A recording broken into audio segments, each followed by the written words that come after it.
आत्मा की शक्ति 70 मन को कैसे जीते, आइए समझते हैं।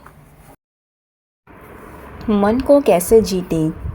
आज संसार में एक ही समस्या है कि मन को कैसे वश में करें। राजयोगियों को भी यही समस्या रहती है कि मन को एकाग्र कैसे करें, व्यर्थ संकल्पों को कैसे रोकें। हमारे विचारों को 4 चीज़ें प्रभावित करती है। एक तो भोजन, दूसरा संगीत, तीसरा पुस्तकें और चौथा फिल्म एवं इंटरनेट। स्थूल भोजन से शरीर को बल मिलता है और श्रेष्ठ संकल्प से भोजन की सूक्ष्म शक्ति से मन को बल मिलता है। संगीत से विचार मिलता है और अच्छे पुस्तकों से दिशा मिलती है।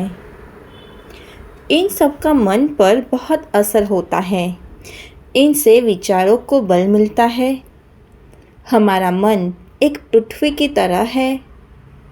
जैसे कोई वस्तु अगर धरती के क्षेत्र में आ जाती है तो धरती का चुंबकीय बल उसे धरती की ओर वापस खींच लेता है। ऐसे ही मन में कोई विचार व व्यक्ति आ जाता है तो वह मन से निकलता नहीं है। बुरे संस्कार खत्म नहीं होते हैं, पुराने संस्कार भी निकल आते हैं। ज्ञान ध्यान धरा का धरा रह जाता है। अब क्या करें। कोई भी वस्तु जो 5 किलोमीटर प्रति सेकंड की गति से चले वह धरती की चुंबकीय शक्ति से पार हो जाती है। अगर इससे गति कम हो तो धरती का चुंबकीय बल उस वस्तु को वापस खींच लेता है।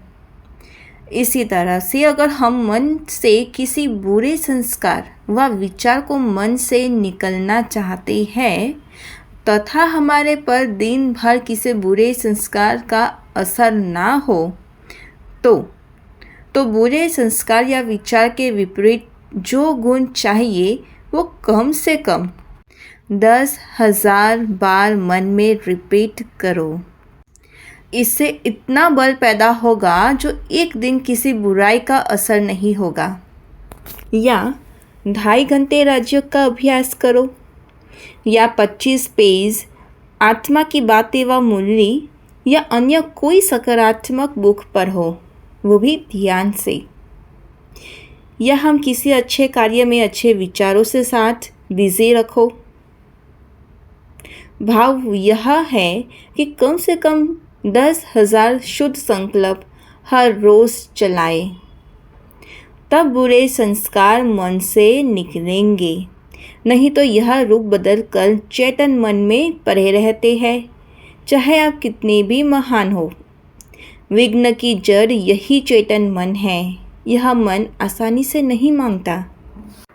यह मन तर्क से मांगता व बदलता है। यही कारण है सत्संग से लोग बदलते नहीं हैं, क्योंकि उन्होंने सिर्फ सुना है, उनके मन को बात जंची नहीं है। यह मन तब मानता है जब कोई बुक में लिखा हो। कई बार कोई बात या ज्ञान किसी को बताते हैं तो लोग कहते हैं कौन सी पुस्तक में लिखा है।